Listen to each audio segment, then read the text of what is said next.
The farmhouse stood at the edge of Ashbrook Valley like a wound that refused to heal. Its windows were covered from the inside with blankets and cardboard, the kind of deliberate concealment that made neighbors pause during their evening walks and wonder what shadows moved behind those barricades. The paint had long since surrendered to the elements, peeling away in strips that hung like dead skin, and the porch sagged under the weight of years and neglect.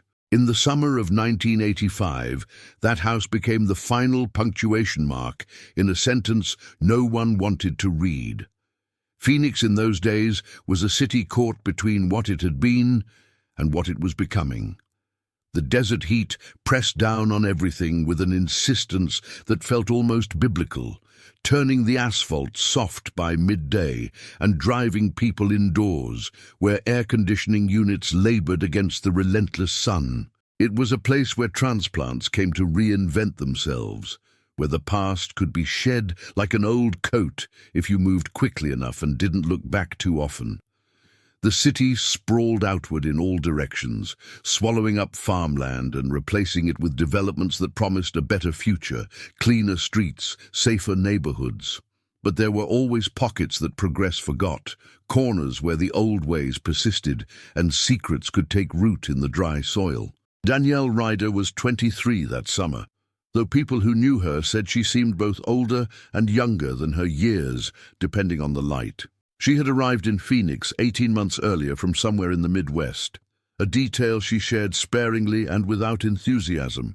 Those who worked with her at the diner on Fletcher Avenue remembered a young woman who smiled easily but said little, who moved through her shifts with efficiency and a kind of careful distance. She wore her auburn hair pulled back in a practical ponytail, and her uniform was always clean despite the grease and heat of the kitchen.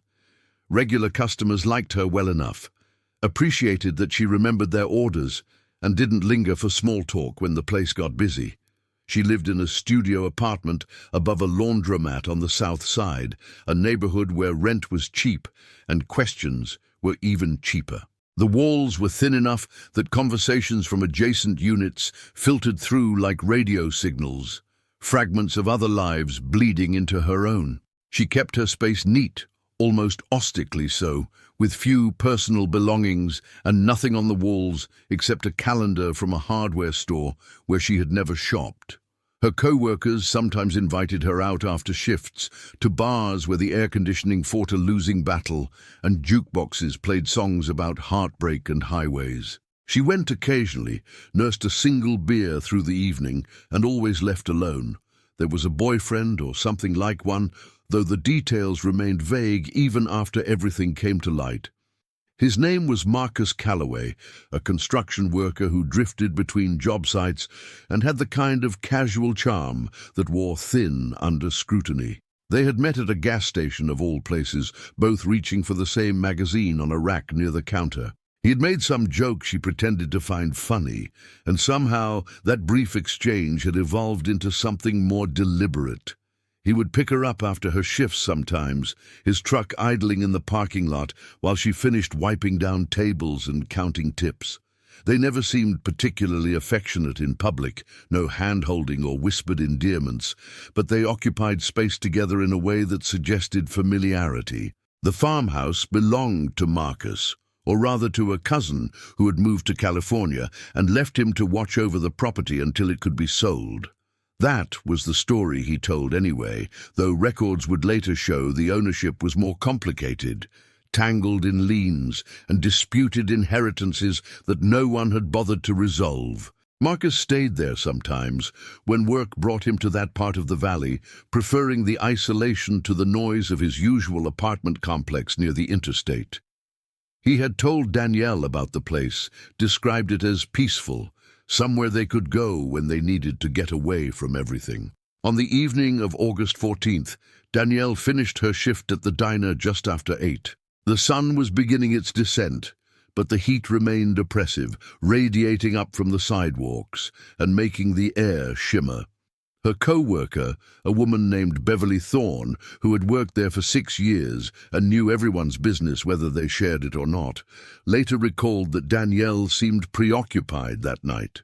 She had dropped a plate during the dinner rush, something she never did, and had stood staring at the broken pieces for a long moment before apologizing and cleaning up the mess. When Beverly asked if everything was all right, Danielle had smiled that practice smile and said she was just tired, nothing to worry about. Marcus was waiting in the parking lot when she emerged, his truck parked under the single functioning streetlight. Beverly watched through the window as Danielle climbed into the passenger seat, noticed the way she glanced back toward the diner before closing the door. Later, Beverly would obsess over that glance, would wonder if it was significant, if Danielle had sensed something or wanted to be seen one last time. But in the moment it registered only as a minor curiosity, quickly forgotten as Beverly returned to her closing duties. They drove out toward Ashbrook Valley as the sky deepened from orange to purple to black.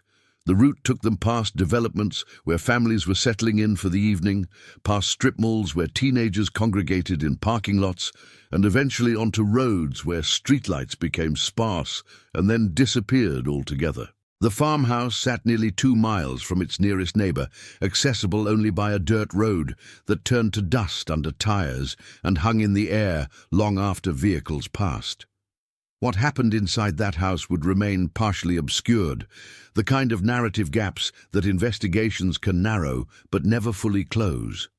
What is known came from evidence collected later, from forensic reconstruction and the careful piecing together of a timeline that existed only in fragments. Danielle entered through the front door sometime around 9 that evening. The covered windows meant no one could see in, but more importantly, they meant she couldn't see out. The interior was dim, even during daylight hours, requiring lamps and overhead fixtures that cast harsh shadows and left corners in darkness.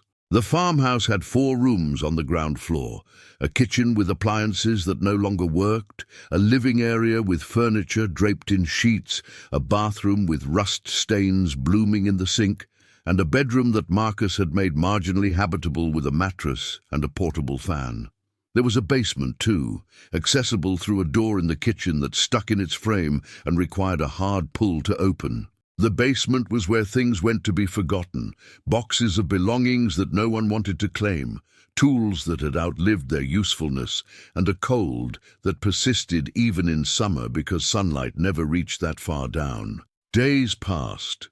Danielle didn't show up for her shift at the diner on the 15th. Beverly called her apartment and got no answer, which wasn't entirely unusual since Danielle often unplugged her phone when she slept. But when she missed a second shift and then a third, Beverly began to worry. She drove to the studio apartment and knocked, peered through the window at the neat interior that showed no signs of recent occupation. The landlord, when Beverly finally tracked him down, said he hadn't seen his tenant in days and seemed more concerned about rent than welfare. Beverly filed a missing person report on August 19th.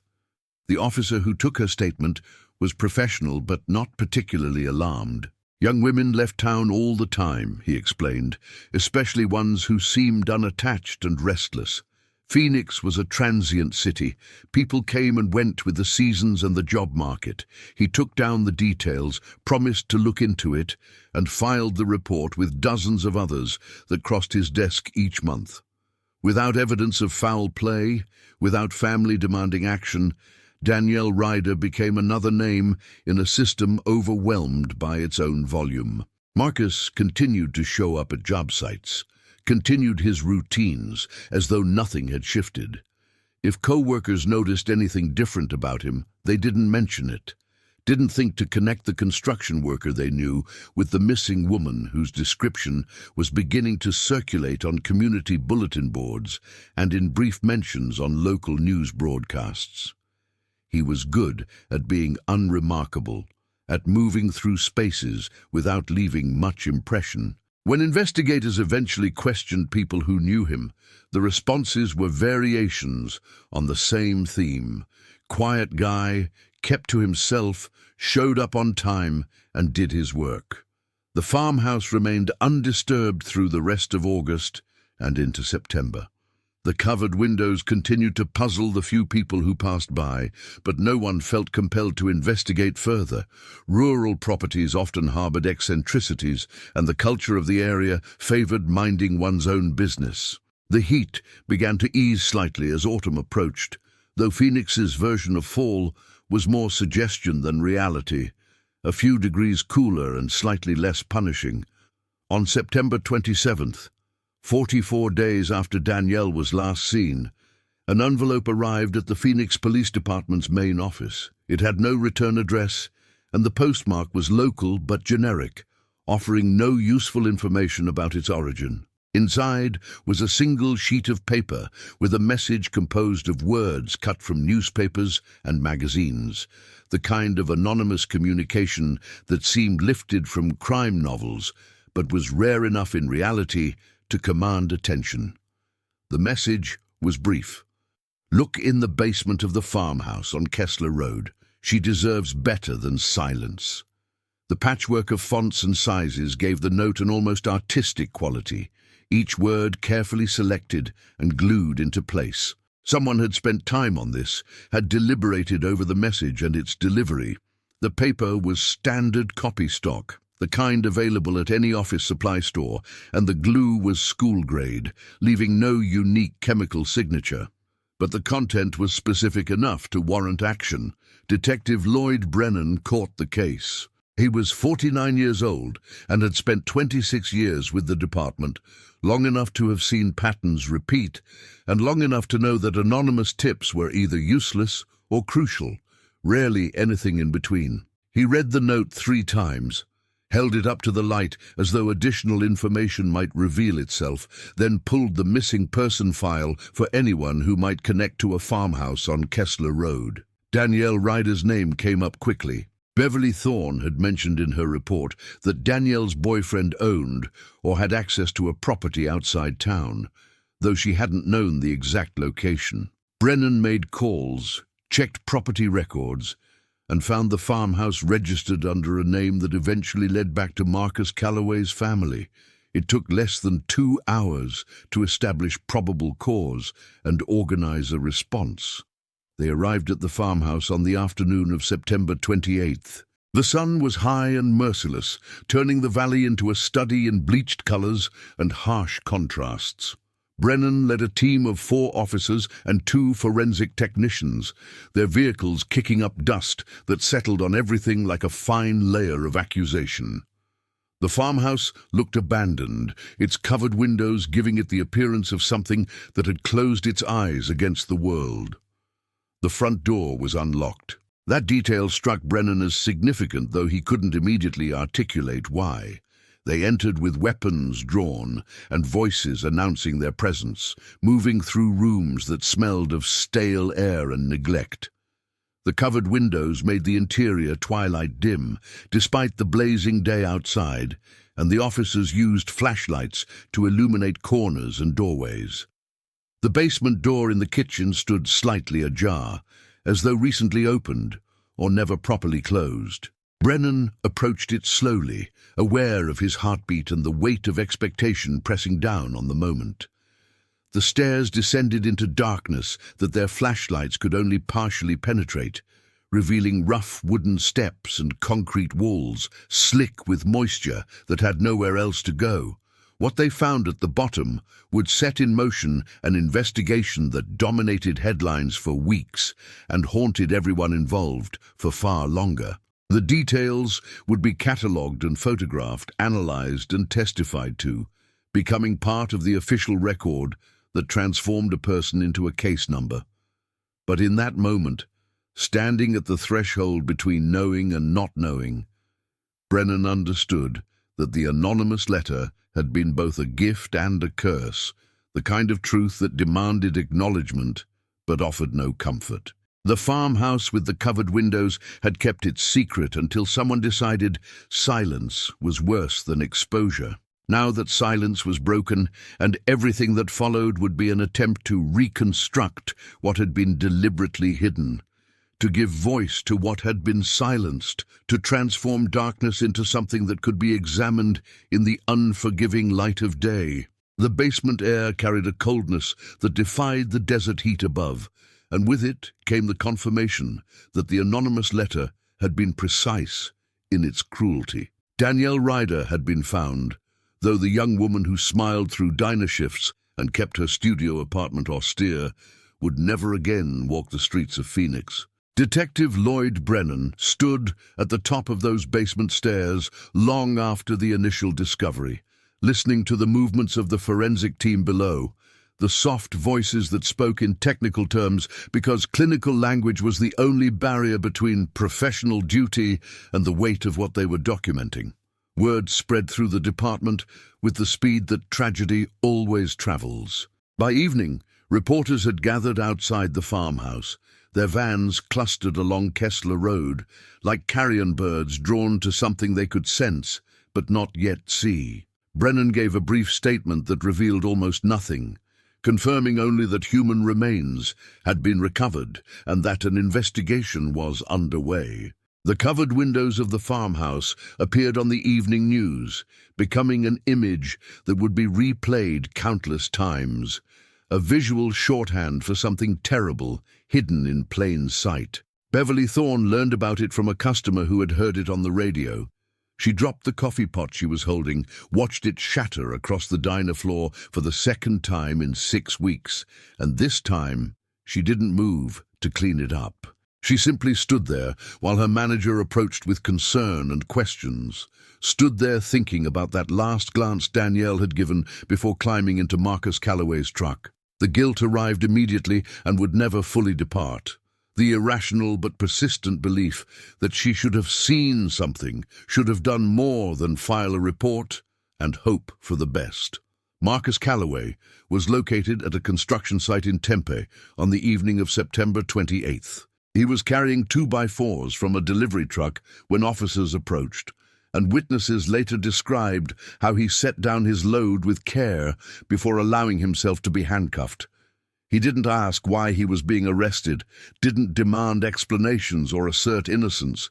He simply went quiet in a way that seemed almost rehearsed, as though he had been preparing for this moment and had decided that silence was his best strategy. The interrogation lasted 11 hours across 2 days.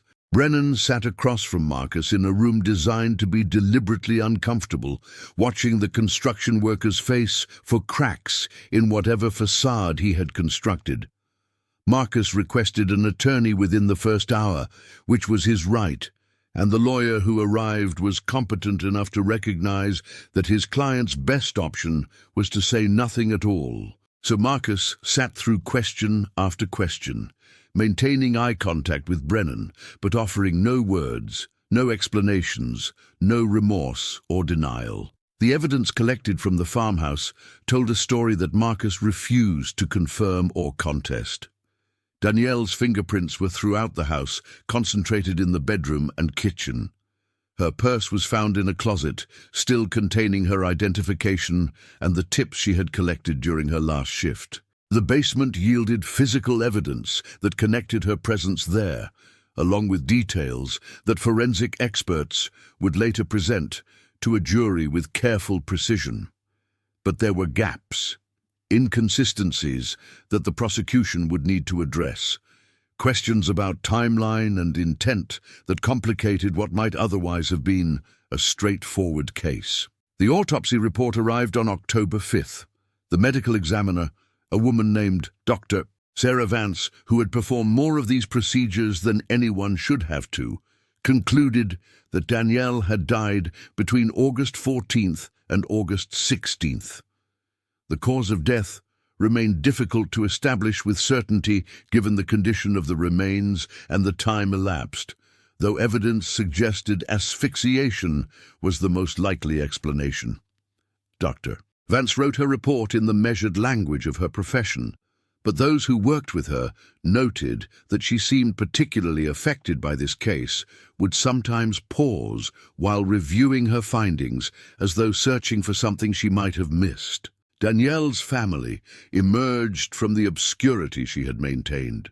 Her mother, Rita Carlson, arrived from Nebraska with the bewildered grief of someone who had lost contact with her daughter years earlier and now had to mourn not just a death, but the relationship that had dissolved long before it.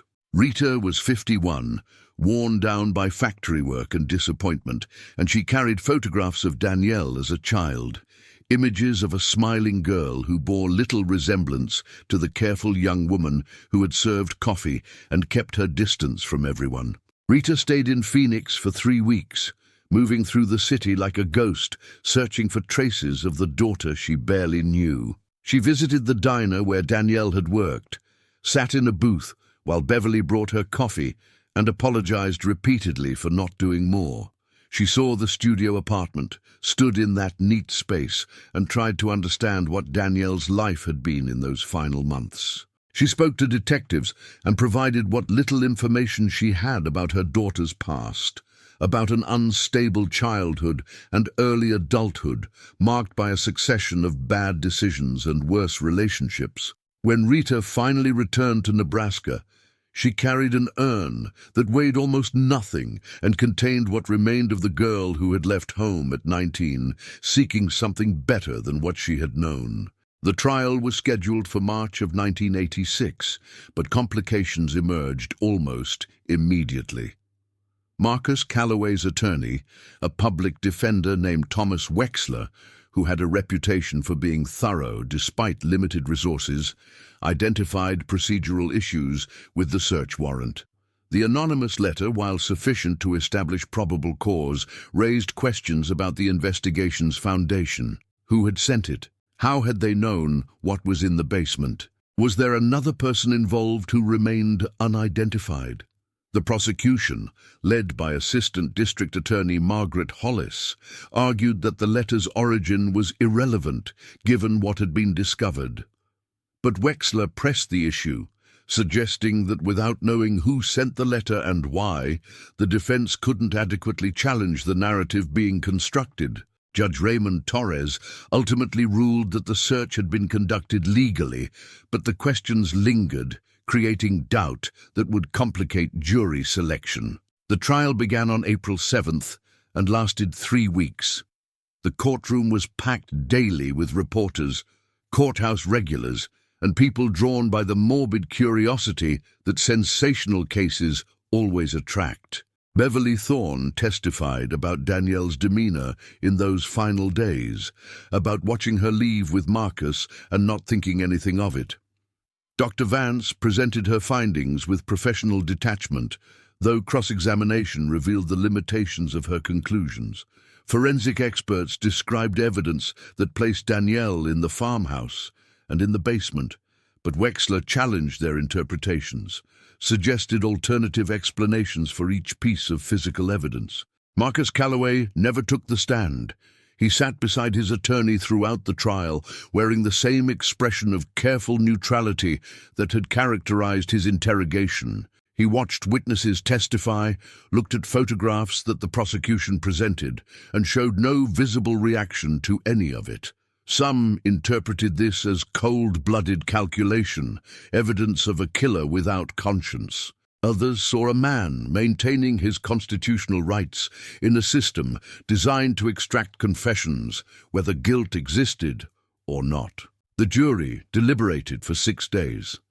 They sent notes to the judge asking for clarifications on legal definitions, requesting to review specific pieces of evidence indicating that the decision was not unanimous and that consensus required effort. When they finally returned with a verdict on May 2nd, the courtroom fell into the kind of silence that holds breath and postpones reality for just a moment longer. Guilty on 1 count of second-degree murder. The distinction between first and second degree mattered legally, but felt hollow to those who had invested emotion in the outcome. Marcus Calloway was sentenced to 20 years to life, with eligibility for parole after 15 years served. Judge Torres delivered the sentence without editorial comment, simply stating the law's requirements and remanding the defendant into custody. Marcus was led from the courtroom in handcuffs, and if he felt anything about the verdict or the sentence, his face gave no indication. The case closed officially but remained open in the way that unresolved questions always persist. The anonymous letter haunted Brennan long after he moved on to other investigations. He kept a copy of it in his desk drawer, would sometimes take it out and study the careful arrangement of cut-out words, trying to determine who might have sent it and why. The handwriting analysis had been inconclusive, the paper and glue too generic to trace. Someone had known what was in that basement, had known and had waited 44 days before deciding that silence was intolerable. But that person never came forward, never identified themselves despite media appeals and the passage of time. Beverly Thorne left the diner 6 months after the trial concluded. She couldn't walk past the parking lot without seeing Danielle climb into that truck, couldn't serve customers without wondering if she was missing signs that someone else was in trouble. She moved to Flagstaff and found work at a library, a quieter place where the stakes felt lower and where she could lose herself in organizing books and helping people find information rather than serving food and bearing witness to lives passing through. Rita Carlson returned to Phoenix only once more for the dedication of a small memorial bench in a park near the diner. The bench bore a plaque with Danielle's name and dates, a gesture organized by community members who felt compelled to mark the loss, even though most of them had never known her. Rita sat on that bench for an hour on a November morning in 1987, watching people pass by without noticing the memorial or understanding its significance. When she left Phoenix that time, it was with the understanding that she would never return, that this city held nothing for her except the confirmation of failures, both personal and systemic. Phoenix continued its expansion throughout the late 80s and into the 90s. The valley filled with new developments, new people, new stories that gradually displaced older ones. The farmhouse on Kessler Road was demolished in 1991 after sitting vacant for years, its covered windows and basement becoming local legend before finally being erased entirely. A storage facility was built on the property, rows of identical units where people kept belongings they didn't use but couldn't quite abandon. Few who rented those spaces knew what had stood there before, and fewer still would have cared had they been told. Detective Lloyd Brennan retired in 1995 after 36 years with the department. He had worked hundreds of cases, solved most of them, and learned to accept that some questions would never have satisfying answers. But the anonymous letter remained with him, even in retirement. He kept it in a folder at home, along with copies of the case file, and would occasionally review everything as though fresh eyes might reveal what decades of experience had missed. His wife learned not to ask about it, understood that some investigations became part of the investigator and couldn't be separated even after the badge was turned in. Marcus Calloway served his time at the Arizona State Prison Complex in Florence, a facility where desert heat and routine defined existence. He was a model prisoner by all accounts, causing no trouble and participating in available programs. He worked in the prison library, a position that suited his preference for solitude and his apparent comfort with silence. Other inmates mostly left him alone, and guards described him as compliant without being obsequious. He became eligible for parole in 2001 after serving 15 years, but his request was denied.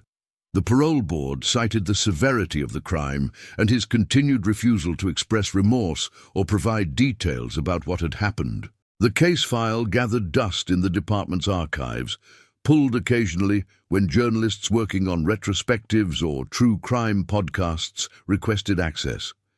Each retelling added new speculation, theories about what had motivated the killing and who had sent the anonymous letter.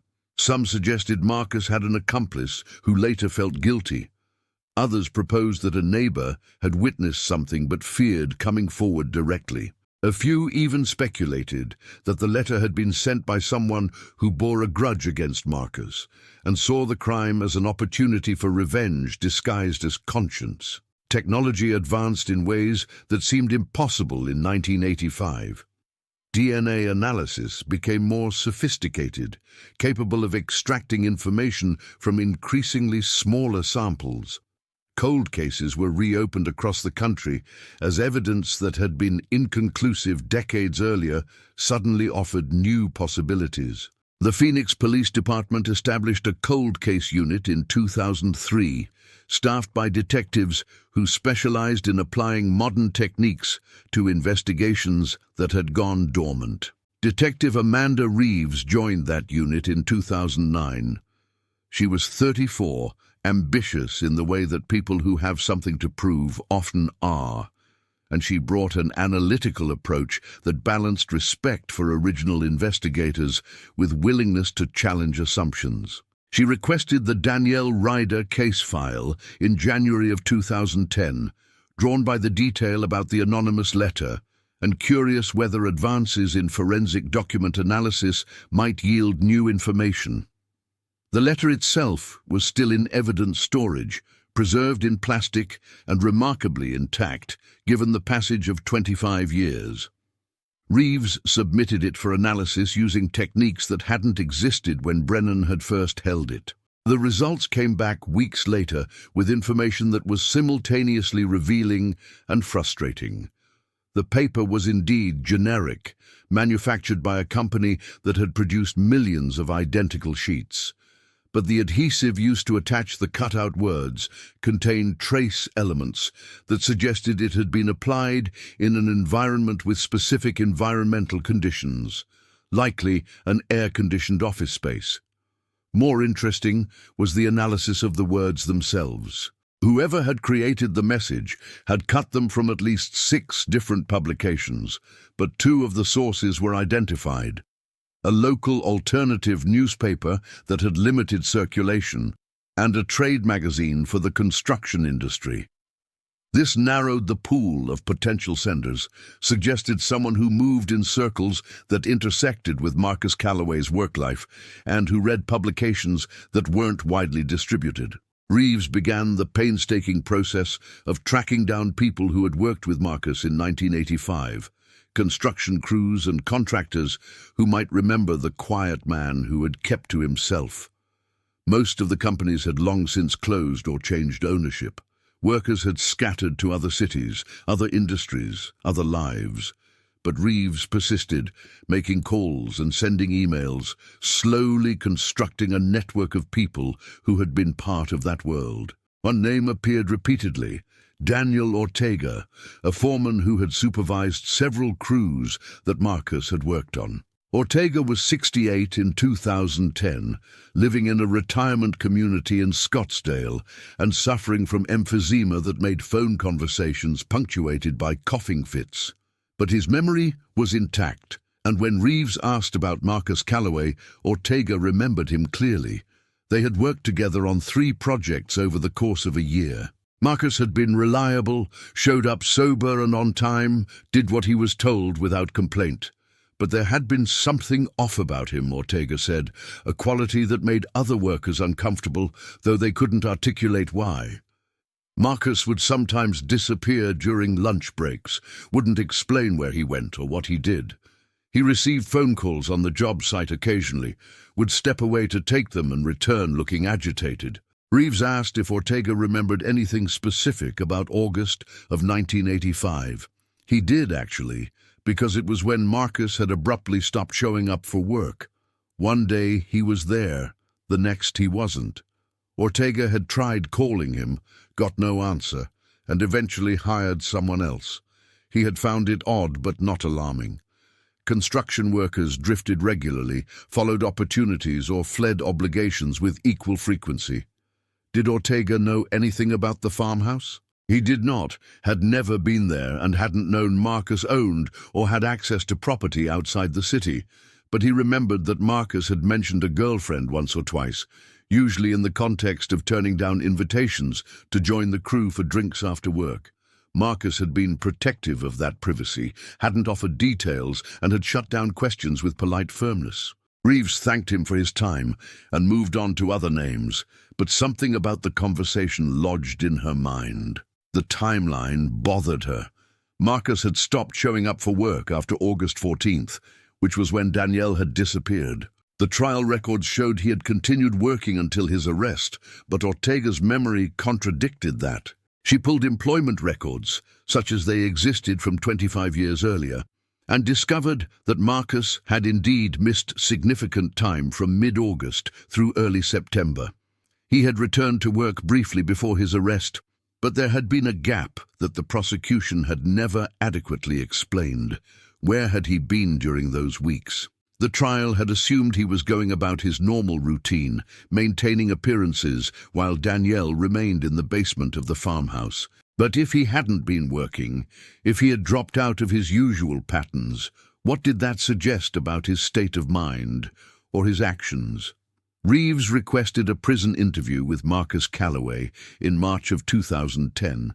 He was 52 by then, having spent nearly 25 years incarcerated. He had been denied parole 3 more times, most recently in 2009, and showed no indication that he would ever modify his stance of silence regarding the crime. The interview took place in a stark room designed for attorney consultations, cameras recording every word and movement. Marcus entered in prison orange, his hands cuffed in front of him, and sat across from Reeves with the same neutral expression that had characterized his original trial. She introduced herself, explained that she was reviewing the case as part of the cold case unit's ongoing work, and asked if he would be willing to answer some questions. He looked at her for a long moment, and she saw something in his eyes that the trial footage hadn't fully captured. Not defiance exactly, but a kind of resignation that suggested he had made peace with whatever truth he carried. When he spoke, his voice was rough from years of minimal use. "I have nothing to say," he told her. "I never have, and I never will." Reeves had expected this, but pressed anyway. "Someone sent a letter that led police to find Danielle. Someone knew what was in that basement. If it wasn't you, don't you want to know who it was?" Marcus's expression didn't change. "Want doesn't matter. Some questions don't have answers you'll accept." "Try me," Reeves said. But Marcus simply shook his head, a gesture of finality. The interview lasted less than 10 minutes, and Reeves left the prison feeling the same frustration that Brennan must have felt decades earlier. The case might have remained exactly where it was, locked in the amber of partial resolution, if not for construction workers breaking ground for a new development in Ashbrook Valley in November of 2010. The valley had continued its transformation, rural properties giving way to housing communities and commercial centers. The storage facility built on the old farmhouse site was being demolished to make room for a shopping complex, and excavation revealed something that brought the Phoenix Police Department back to ground it thought it had exhausted. Buried approximately 30 yards from where the farmhouse basement had been, workers uncovered a metal box that had been sealed with industrial tape and wrapped in deteriorating plastic. The foreman, recognizing that anything unusual on a site with that history required law enforcement involvement, halted work and made the call. Detective Reeves arrived within an hour. The box was carefully excavated and transported to the forensic lab, where it was opened under controlled conditions, with documentation of every step. Inside were items that appeared to be personal belongings: a wallet containing identification for someone named Jennifer Moss, jewelry including a distinctive turquoise ring, and photographs of a young woman who was not Danielle Ryder. Jennifer Moss had been reported missing in July of 1984, 13 months before Danielle disappeared. She was 21 at the time, worked as a bartender in Tempe, and had last been seen leaving her apartment on July 9th. The case had gone nowhere. Another young woman who might have left voluntarily or might have met with foul play, but left no evidence either way. Her family had pushed for investigation, but without leads or witnesses, the file had eventually been marked inactive. Now here were her belongings, buried near the place where Danielle Ryder had been found, suggesting a connection that reopened not one case, but potentially 2. The implications were immediate and troubling. Had Marcus Calloway been responsible for Jennifer Moss's disappearance as well? Were there others? The farmhouse had been isolated, its basement a place where secrets could accumulate if someone was inclined to keep them. The discovery made national news. The trial had been local interest, but multiple victims transformed a closed case into something that demanded reopening. The district attorney announced that they were pursuing additional charges against Marcus Calloway for the murder of Jennifer Moss, pending forensic confirmation that the belongings were authentic and could be definitively linked to the location. Marcus was transported from Florence back to Phoenix for questioning. This time, he was provided an attorney immediately, though it quickly became clear that his position remained unchanged. He sat through hours of interrogation without offering explanations, denials, or admissions. When shown photographs of Jennifer Moss, he displayed no recognition. When confronted with the buried box and its contents, he simply stated, "I have nothing to say about that." The forensic analysis took months. Jennifer Moss's family provided DNA samples that confirmed the identification.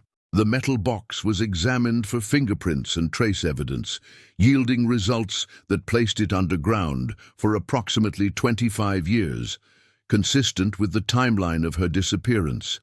But connecting it definitively to Marcus proved challenging.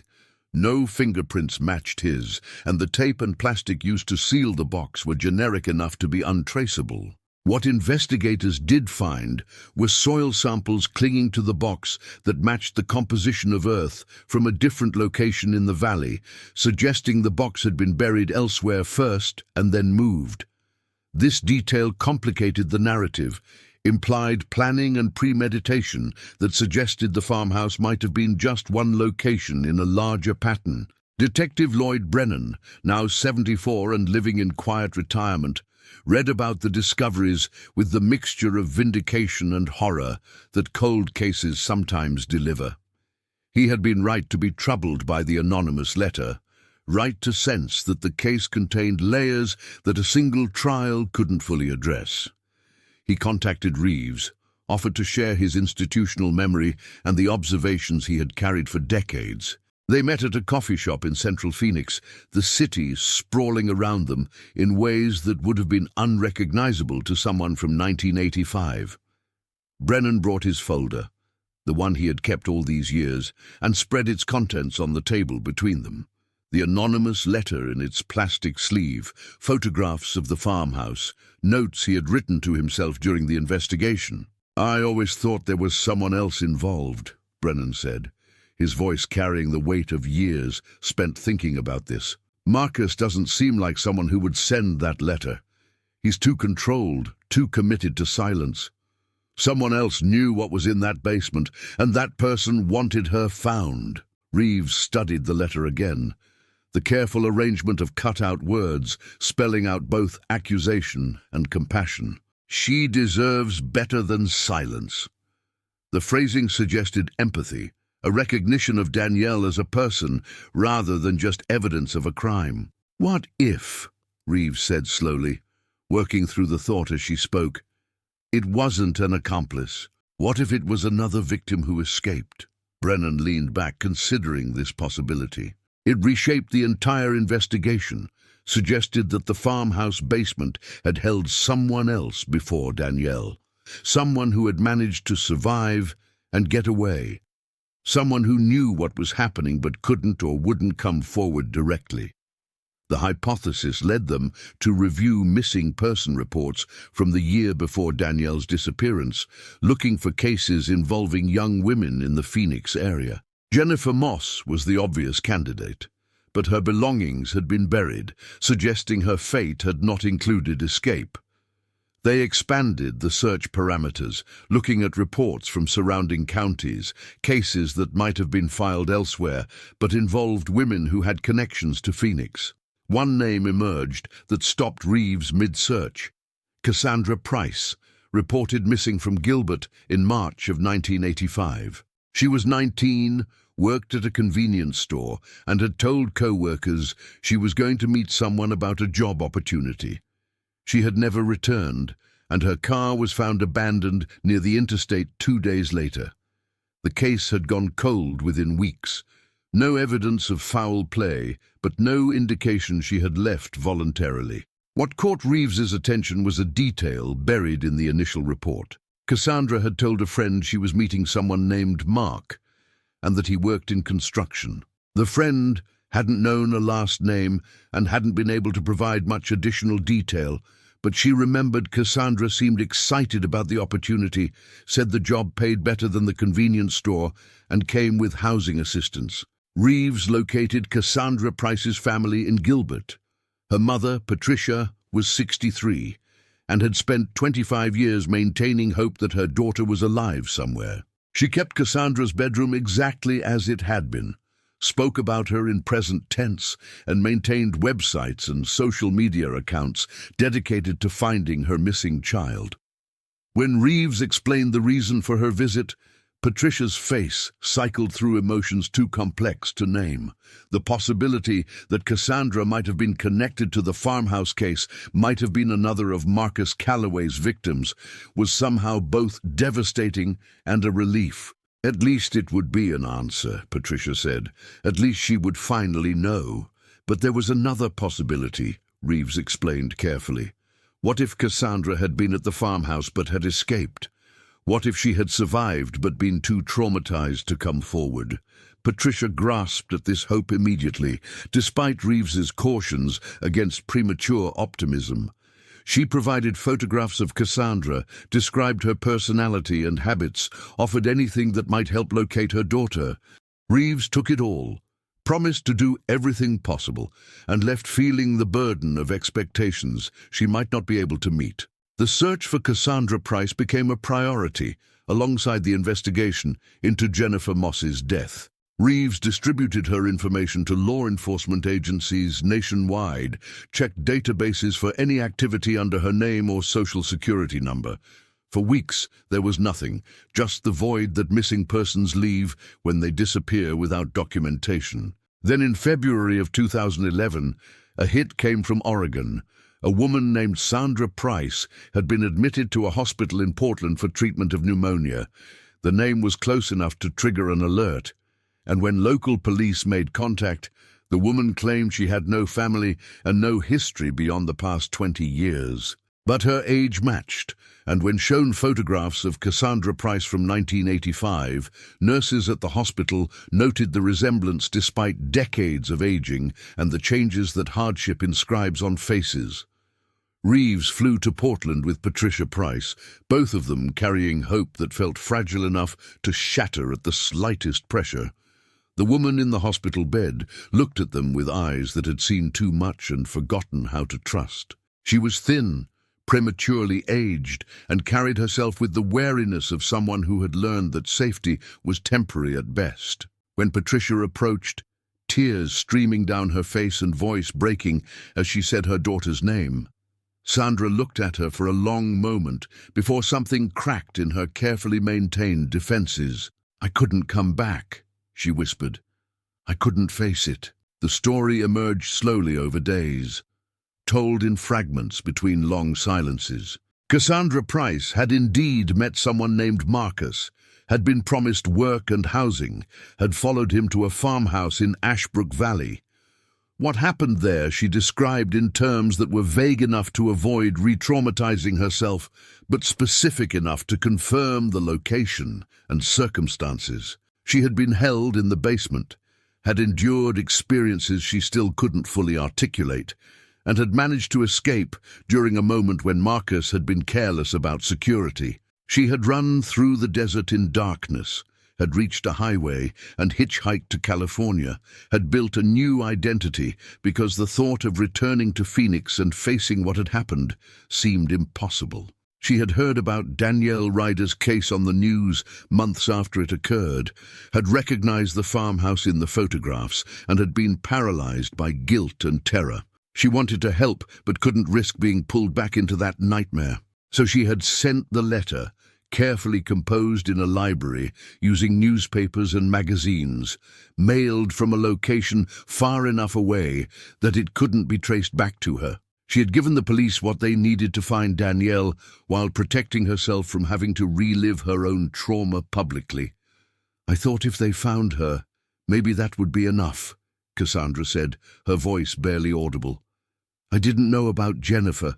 I didn't know there were others." The revelation answered questions that had haunted Brennan for 25 years and opened new ones that would take more time to fully address. Cassandra agreed to provide testimony, though the process would require extensive support and accommodation for the trauma she carried. The district attorney began building a case not just for Jennifer Moss's murder, but for charges related to Cassandra's kidnapping and assault. Marcus Calloway, confronted with this new evidence and the testimony of a surviving victim, finally broke his silence.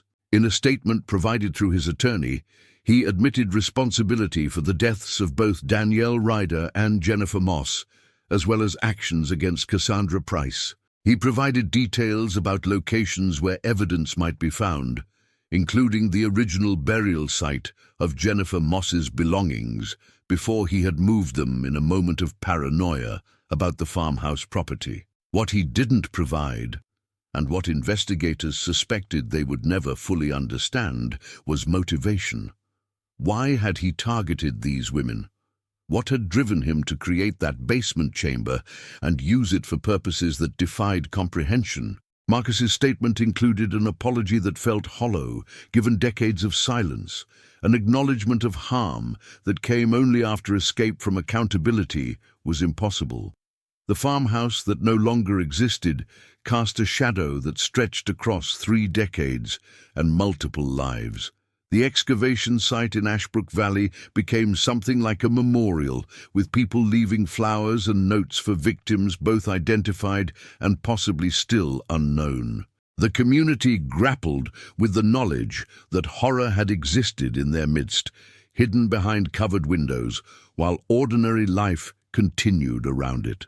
Cassandra Price began the difficult process of reclaiming her identity and reuniting with a family that had never stopped searching. Patricia moved to Oregon to be near her daughter, understanding that return to Arizona would never be possible for Cassandra. They worked through years of missed connection and the ways that trauma had reshaped the girl who had left into the woman who had survived. Detective Amanda Reeves received commendations for her work on the case, though she described it as simply doing what should have been done years earlier. Technology had helped, she acknowledged, but the real breakthrough had come from refusing to accept that the case was truly closed. Lloyd Brennan, vindicated in his decades of doubt, finally allowed himself to put away the folder he had carried through retirement. The anonymous letter had revealed its origin, and with it came a kind of peace. Beverly Thorne, still living in Flagstaff, read about the developments with tears she couldn't fully explain. Cassandra's survival meant that vigilance mattered, that intervention could make a difference. She began volunteering at a domestic violence shelter, using her experience and guilt to fuel work that might prevent other tragedies. Marcus Calloway was sentenced to additional life terms, removing any possibility of parole. He would die in prison, which seemed like justice to some and inadequate to others. The legal system had done what it could, but no sentence could restore what had been taken or undo the years of silence that had allowed suffering to persist. The covered windows of that farmhouse became a symbol referenced in training for law enforcement, in discussions about recognizing signs of danger, in conversations about the importance of anonymous tips, and the courage required to come forward even when trauma makes silence seem safer. The story was told and retold, each version emphasizing different elements, but all acknowledging the same fundamental truth. Darkness persists when those who witness it choose silence, and light returns only when someone decides that exposure, however painful, is necessary.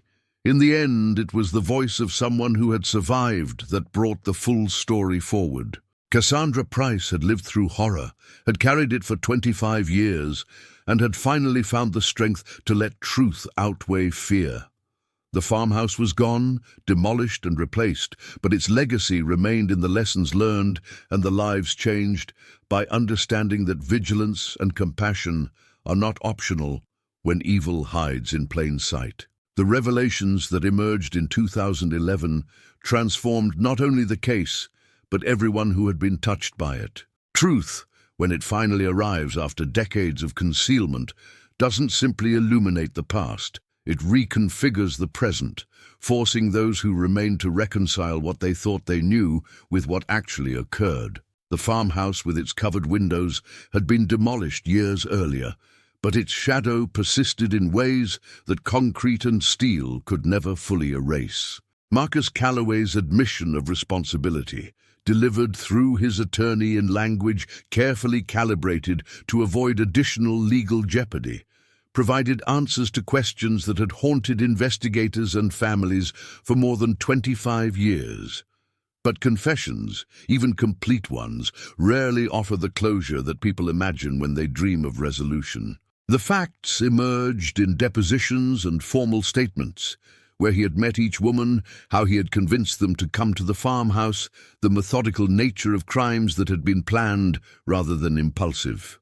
What remained absent was the why that everyone wanted, but that Marcus either couldn't or wouldn't articulate. His attorney suggested that his client struggled with psychological complexities that even he didn't fully understand, an explanation that satisfied legal requirements but left emotional voids unfilled. The trial for Jennifer Moss's murder began in September of 2011, though the outcome was never really in doubt once Marcus had provided his statement. The proceedings served a function beyond determining guilt. They gave Jennifer's family an opportunity to finally lay their daughter to rest with certainty rather than the ambiguous grief that missing persons cases inflict. Her parents, Richard and Susan Moss, attended every day of the trial despite the pain it required. They were in their 70s now, having spent 27 years in a limbo between hope and despair, maintaining their daughter's memory while trying to accept that she might never be found. Susan testified about the last conversation she had with Jennifer, a mundane phone call about plans for Susan's birthday dinner. Jennifer had sounded happy, had mentioned she was thinking about taking classes at the community college, had said she loved her mother before hanging up. That had been July 8th, 1984, and Susan had replayed that conversation thousands of times, searching for signs she might have missed, warnings that existed only in retrospect's cruel clarity. When the guilty verdict was announced for Jennifer's murder, Susan and Richard held hands in the courtroom gallery and wept not with relief, but with the complex emotion of finally being able to grieve properly. Their daughter's remains had never been recovered, despite extensive searches of properties Marcus had admitted accessing during the relevant time period. She existed now only in memory and in the legal record, but at least they knew her fate and could stop imagining alternatives that might have been worse than reality. The charges related to Cassandra Price's kidnapping and assault resulted in a separate trial that began in January of 2012. Cassandra had agreed to testify, though the process required accommodations that recognized the trauma she carried. She gave her testimony via video link from Oregon, her face visible on screens in the courtroom, but her physical presence protected from having to occupy the same space as Marcus Calloway. Her voice was steady as she described what had happened, using clinical language that created distance between her current self and the 19-year-old girl who had experienced those events. She explained how Marcus had approached her at the convenience store where she worked, had struck up conversations over several visits before mentioning he knew of job opportunities in property management. The position he described sounded perfect for someone trying to build a better life, decent pay, housing included, opportunities for advancement. She had agreed to meet him to discuss details, had followed him to the farmhouse believing she was taking the first step toward independence. What followed was a period she measured not in days but in increments of fear and survival. The basement had been cold and dark, the only light coming from a single bulb controlled by a switch at the top of the stairs. She had heard Marcus moving around above her, had learned to distinguish his footsteps from the settling sounds of an old house. She had searched constantly for a way out, testing every surface for weaknesses, and had found none until the night when Marcus had left the basement door not quite closed, distracted by something she never learned. She had run through darkness, guided only by instinct and desperation, had hidden in irrigation ditches when she heard vehicles approaching, had walked until she reached a truck stop where she convinced a driver to take her west without asking questions. She had built a new life as Sandra Price because Cassandra Price had been broken in that basement, and returning to that identity felt impossible. She had sent the anonymous letter years later, not because the guilt had lessened, but because she had finally found a therapist who helped her understand that protecting future victims mattered more than protecting herself from exposure. The jury in this trial deliberated for less than 2 hours. Marcus Calloway was convicted on all counts, the verdicts adding decades to sentences he would never live long enough to complete. Judge Maria Santos, who had presided over the trial with patient attention to both justice and compassion, addressed Marcus directly before finalizing the sentence. She spoke about the lasting harm he had inflicted, the lives he had stolen or irrevocably altered, and the responsibility he bore not just for the acts themselves, but for the years of silence that had compounded the suffering. Marcus listened without visible reaction, as he had throughout all the proceedings. If he felt remorse or regret, his face offered no evidence. Some people are simply unknowable, their interior landscape so foreign to ordinary human experience that understanding remains permanently out of reach. The courtroom sketch artists who had drawn him throughout the trials invariably struggled to capture his expression, settling on variations of neutrality that suggested absence rather than presence. For Cassandra Price, the testimony marked a turning point she hadn't anticipated. Speaking the truth publicly, even through a video link, lifted a burden she had carried so long she had forgotten what life felt like without its weight. She continued therapy, working through layers of trauma that revealed themselves slowly, and began rebuilding relationships with family members who had never stopped searching. Her mother, Patricia, became her closest confidant, moving to Portland permanently and creating a home where Cassandra could feel safe while reconstructing an identity that acknowledged both who she had been and who she had become.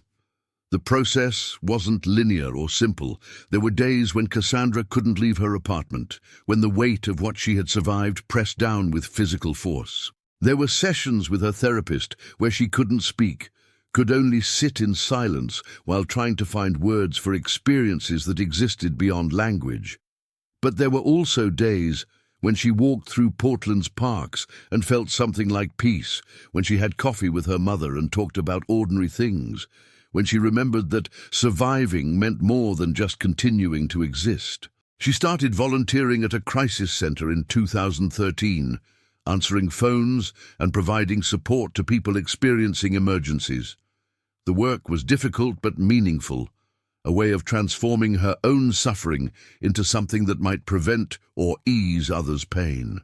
She trained as a victim's advocate, learning the legal and social service systems well enough to guide people through processes that often seemed designed to re-traumatize rather than help.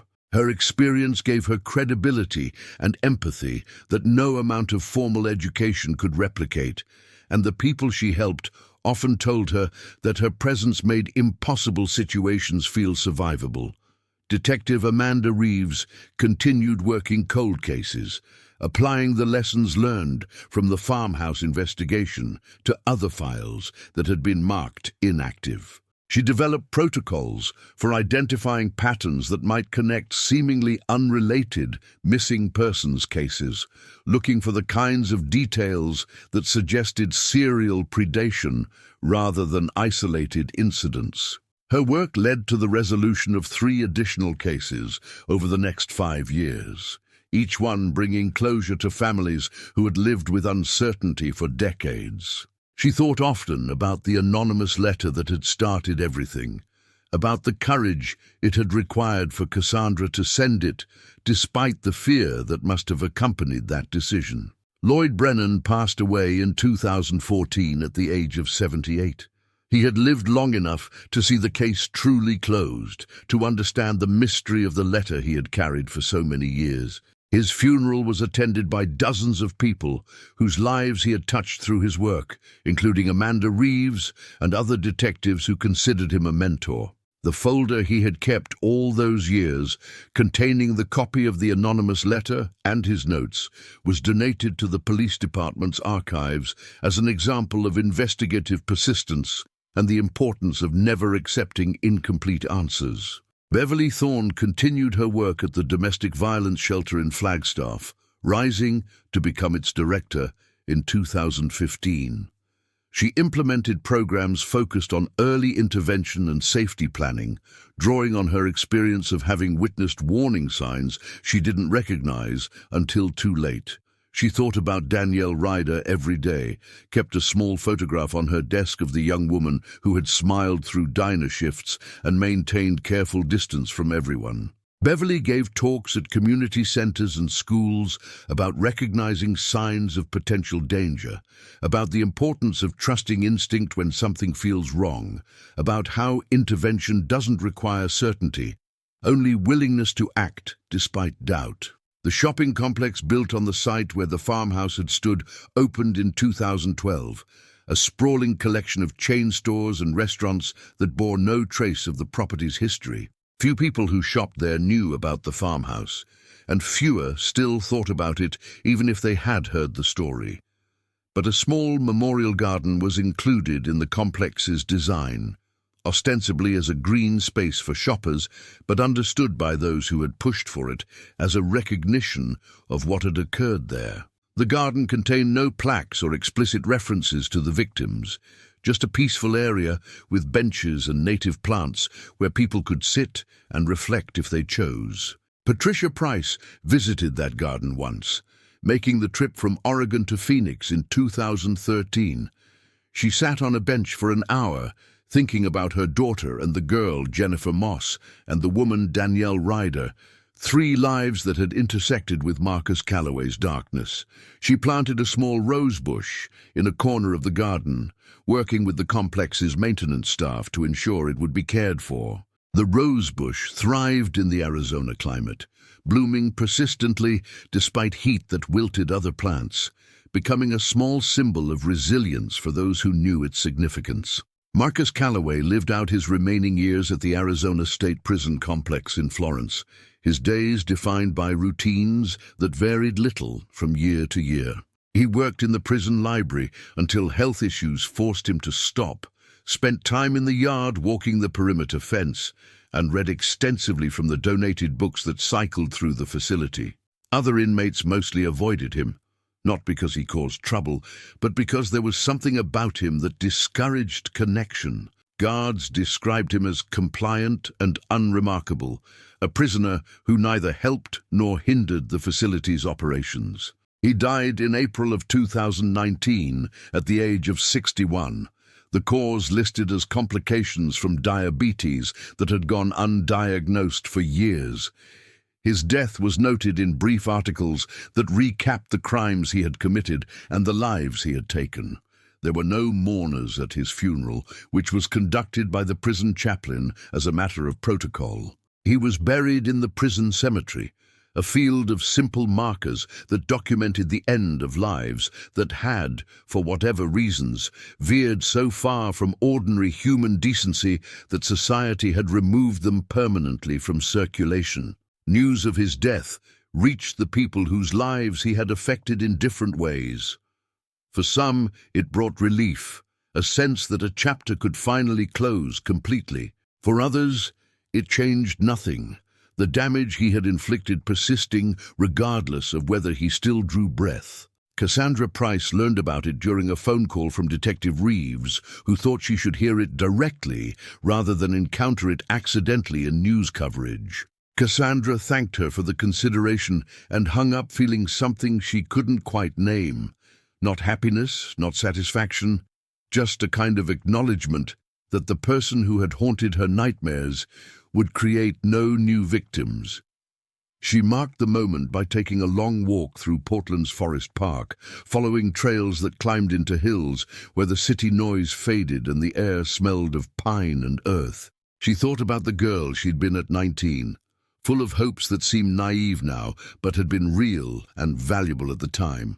She thought about the woman she had become, shaped by trauma, but not defined by it, capable of joy and connection, even while carrying scars that would never fully fade.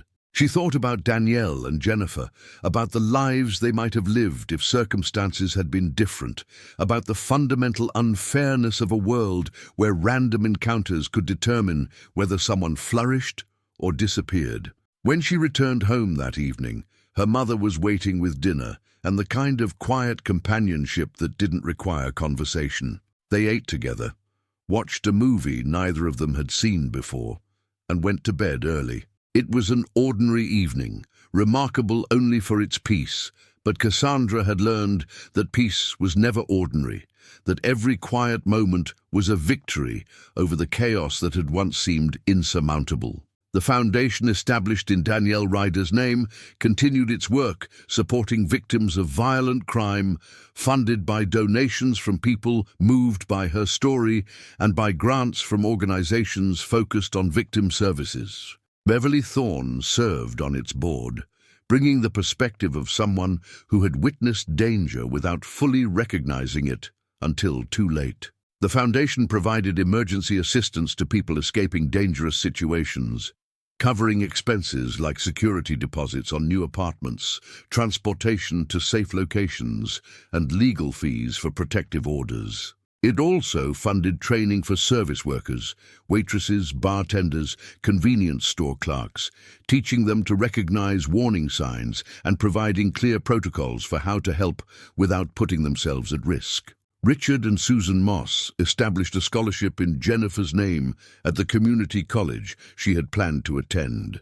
The scholarship supported students returning to education after interruptions, recognizing that life circumstances often derailed plans, but that opportunity should remain available when people were ready to try again. They attended the annual scholarship ceremony each year until Richard's death in 2016, and Susan's declining health made travel impossible. The scholarship continued, administered by the college and funded by an endowment the Mosses had carefully built over years of modest contributions. Detective Amanda Reeves retired from the Phoenix Police Department in 2020 after 30 years of service that had included some of the most challenging investigations the department had handled. She moved to a small town in northern Arizona, seeking space and quiet after decades of immersion in human tragedy. She wrote a book about cold case investigation, focusing on methodology and persistence rather than sensational details, that became a resource for law enforcement agencies and students of criminal justice. She dedicated the book to Lloyd Brennan and to the anonymous letter writer whose courage had broken open a case that might otherwise have remained forever unresolved. The city of Phoenix continued its relentless expansion, sprawling across the desert in patterns that obliterated most traces of what had come before. The neighborhoods where Danielle and Jennifer and Cassandra had lived were transformed by development, their former apartments replaced by new construction that housed new people with new stories. The diner where Danielle had worked closed in 2017, demolished to make room for a medical complex. The laundromat where she had lived above it was long gone, replaced by office buildings that reached toward the sky, but memory persisted in ways that development couldn't erase. The case remained part of the collective consciousness, referenced in training materials and discussed in criminology classes and retold in true crime media that examined its details while trying to extract meaning from tragedy. Each retelling emphasized different aspects: the anonymous letter that had broken the case open, the survivor who had found courage to come forward, The detective who had refused to accept that questions must remain unanswered simply because years had passed. What unified all the retellings was a recognition that darkness could hide in plain sight, that evil didn't announce itself but moved quietly through ordinary spaces, and that intervention required not certainty but willingness to act despite doubt.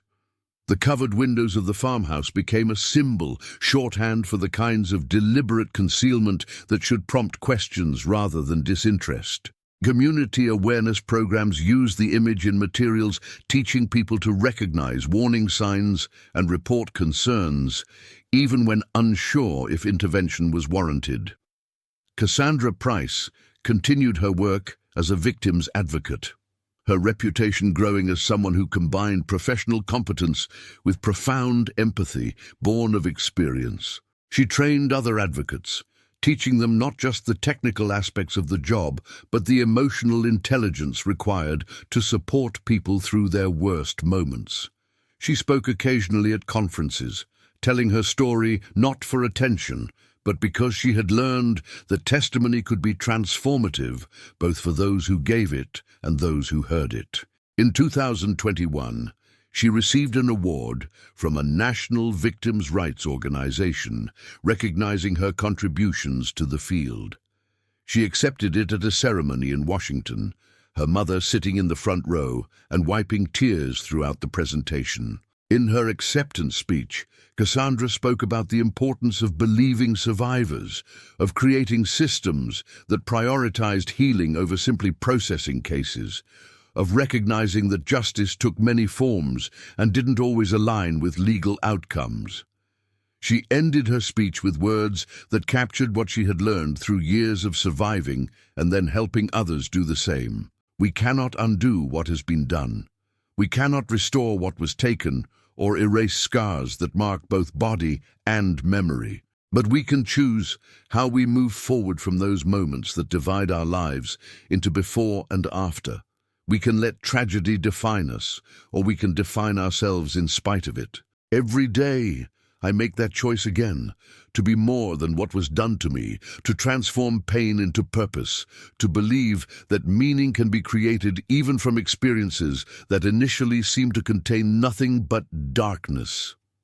The audience rose in a standing ovation that lasted several minutes, recognition not just of her work, but of the courage required to turn survival into service. Afterward, people approached to thank her, to share their own stories, to express gratitude for advocacy that had helped them navigate their own journeys toward healing.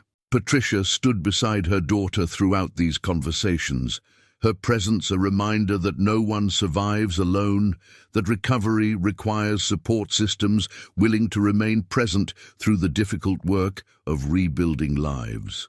Years passed in the way years do, each one carrying its own challenges and small victories.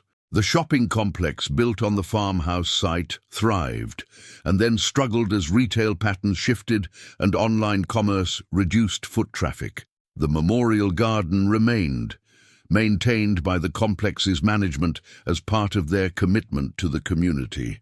The rose bush Patricia had planted grew larger each year, its blooms a persistent defiance of the desert heat. People who had never known Danielle or Jennifer or what Cassandra had endured walked through that garden, sat on its benches, found moments of peace in its careful landscaping. They didn't need to know the history to benefit from the space it provided, though some who learned the story later said it gave them a different appreciation for the garden's existence. Places carry memory in ways we don't always recognize. Ground remains marked by what occurred there, even when surface evidence has been erased. The lessons of the farmhouse case continued to influence how law enforcement approached missing persons investigations, how communities trained people to recognize warning signs, how victim services prioritized survivor-centered approaches that recognized trauma's lasting impacts. The case became a reference point, an example of both how badly systems could fail vulnerable people and how persistence and courage could eventually force truth into light. Beverly Thorne retired from the domestic violence shelter in 2022, having served 15 years as its director and helped thousands of people escape dangerous situations. She moved to a small house near Sedona, seeking peace after decades of emergency work. She maintained contact with staff members and continued to mentor new advocates, but she also allowed herself to rest, to spend days hiking red rock trails and evenings watching sunsets that painted the desert in colors that cameras never quite captured accurately. She thought about Danielle often still, wondered what the young woman might have become if circumstances had been different. She kept the photograph on her desk even in retirement, a reminder of the cost of missing warning signs and the importance of trusting instinct even when evidence seemed insufficient. She had learned to forgive herself for not seeing what she couldn't have known, but forgiveness didn't mean forgetting, and the memory remained a constant presence that shaped how she moved through the world. Cassandra Price marked the 40th anniversary of her escape from the farmhouse in 2025, with quiet reflection rather than public acknowledgement. She had lived more years since that night than she had lived before it, her identity now defined more by who she had become than by what she had survived. She had built a life that included meaningful work, strong relationships, and moments of genuine happiness that once seemed impossible.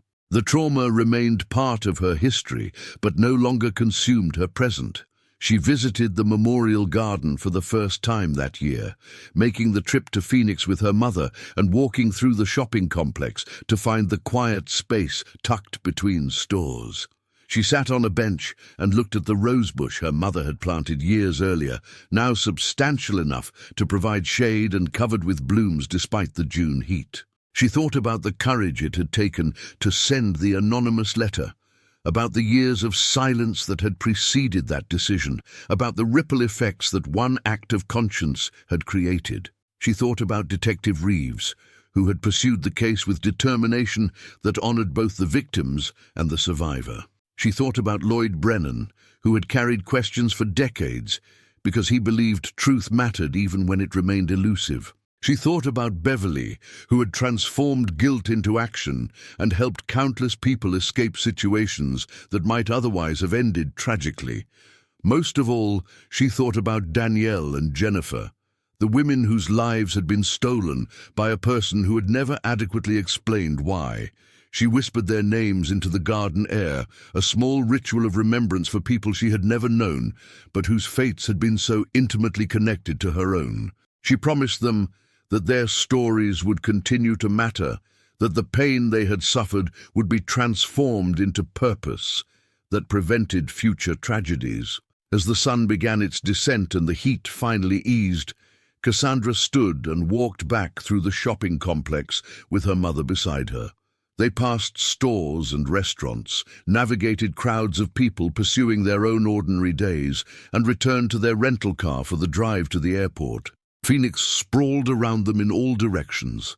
The city that had once held such terror, now just another place where people lived and worked and built whatever futures they could imagine. The plane lifted into the evening sky, carrying them back to Oregon and the life Cassandra had constructed there. She looked down at the desert spreading below, patterns of development and undeveloped land, alternating in ways that revealed both human ambition and the landscape's resistance to complete transformation. Somewhere down there was the site where the farmhouse had stood, now covered by concrete and commerce, but still marked in memory and in the ripples of consequence that continued spreading outward. The truth had not erased the pain or restored what was lost, but it had created space for healing and transformation. Anonymous courage had broken open silence, persistence had forced darkness into light, and survival had become not just existence, but testimony that meaning could be wrested from even the most senseless cruelty. The covered windows were gone, demolished and replaced, but their symbolic weight remained, a reminder that what we choose to look away from doesn't cease to exist, and that courage sometimes looks like nothing more than refusing to let silence persist when truth demands voice. The desert sunset painted the sky in shades of orange and purple, the same colors that had marked countless evenings when people's lives changed in ways both terrible and redemptive. The city below continued its sprawl, each light representing lives being lived, choices being made, futures being built, one decision at a time. And somewhere in that vast complexity, the lessons of a farmhouse with covered windows persisted, warning and inspiration both, a story about darkness discovered and survived, about silence broken and truth finally given the acknowledgement it had always deserved.